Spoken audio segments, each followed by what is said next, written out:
हिंदी अभिनेत्रीशी कथित संबंधांवरून माझ्यावर आरोप झाले होते, मात्र चौकशीमध्ये सर्व आरोप खोटे असल्याचं उघड झालं, असं अनिल देशमुख यांनी म्हटलेलं आहे। कथित आरोपांबाबत माजी गृहमंत्री अनिल देशमुख यांनी गौप्यस्फोट केलेला आहे। घरच्यांनी सांगितल्यानं पुस्तकामध्ये याचा उल्लेख केला नाही, असं देशमुख यांनी म्हटलेलं आहे।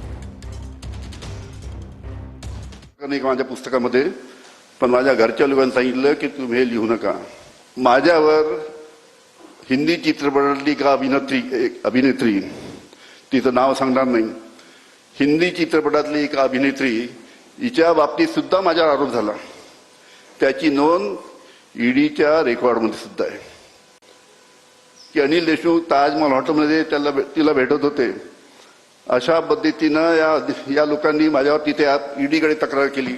डीवायएसपी मुकेश कुमार आणि त्याच्यावरती एक अधिकारी होते अनिल यादव, या दोघांनी माझी तिथे दिवसभर चौकशी केली। मी त्यांना सांगितलं की ज्यांनी माझ्या विरुद्धची आरोप केलेत, ज्यांनी माझ्या विरुद्ध असं पत्र दिलं, त्यांना माझ्यासमोर तुम्ही या।